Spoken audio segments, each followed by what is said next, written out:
J'aimerais parler ce soir sur le thème les 7 types de fils dont aucun père ne peut se passer dans le ministère. Les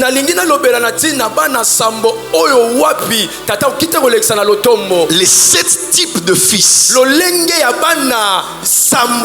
aucun père ne peut se passer dans le ministère. Je peux mettre fils ou fille si vous le voulez. Les 7 types de fils qui sont donc indispensables pour tout père spirituel.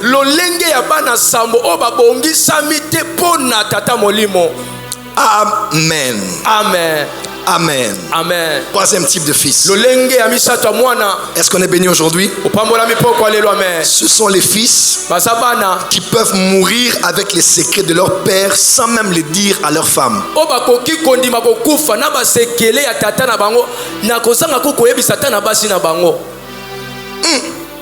Daniel 2 verset 23. Dieu de mes pères, je te glorifie et je te loue de ce que tu m'as donné la sagesse et la force et de ce que tu m'as fait connaître ce que nous t'avons demandé, de ce que tu nous as révélé le secret du roi.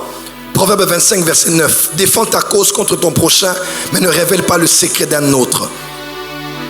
Psaume 25 verset 14. L'Éternel confie ses secrets à ceux qui le craignent. Il leur fait connaître son alliance. Deutéronome 29 verset 29.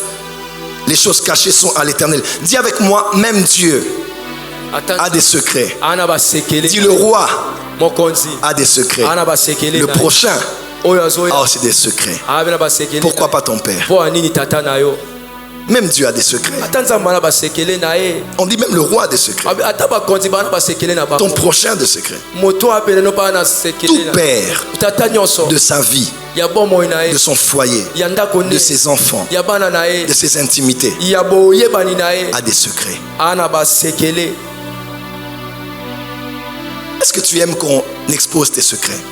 Tu aimerais qu'on expose ton numéro de passe du téléphone? Surtout pas. Parce que c'est un code secret. Tu aimerais que tout le monde ait tes coordonnées de email ou d'autres choses? Non. L'adresse email est à tout le monde, mais le mot de passe ne l'est pas du tout. C'est un secret. Notre monde est tellement pourri que tout est tellement exposé sur Internet qu'on ne connaît plus la notion de confidentialité. Il y a des choses qui sont secrètes. Tu es près d'un homme de Dieu. Tu es allé chez lui. Tu as vu ses enfants. Tu l'as vu avec sa femme. Tu es passé par le couloir, tu as entendu quelque chose. Il avait son téléphone, tu étais derrière, tu as vu quelque chose. Quelqu'un d'autre a dit quelque chose sur lui. Un vrai fils, une vraie fille doit voir, entendre et se taire. Une chose que j'aime avec Noé, il n'a pas bu à l'extérieur. Il a bu dans sa tente. Il était ivre dans sa tente. Il était nu dans sa tente. Et le problème, c'est celui qui voulait faire l'intéressant. J'ai vu, je dois dire. J'ai appris, je dois dire. Tout ce qu'on voit et on apprend ne se dit pas. Tout ce qu'on voit et on apprend, un vrai fils ne dit pas. Celui-là a vu. Il est venu couvrir son père. Un vrai fils couvre les secrets de son père. Aucun père spirituel n'est parfait. Mais vous savez quoi? L'avantage avec certains, quand on les croit trop sérieux, c'est parce qu'ils ont eu la chance d'avoir des bons fils qui ont montré au monde que leurs pasteurs étaient les plus intègres, les plus saints, les plus parfaits. C'est la chance qu'ils ont eue. Nous autres, on a eu des fois des rebelles. Mais on a d'autres. Dans la francophonie, là, on connaît des dossiers. Là, nous sommes des voyants. Nous voyons leur vie. Mais autour d'eux, ils ont une ceinture qui disent que malgré son erreur, il représente quelque chose aujourd'hui dans le monde.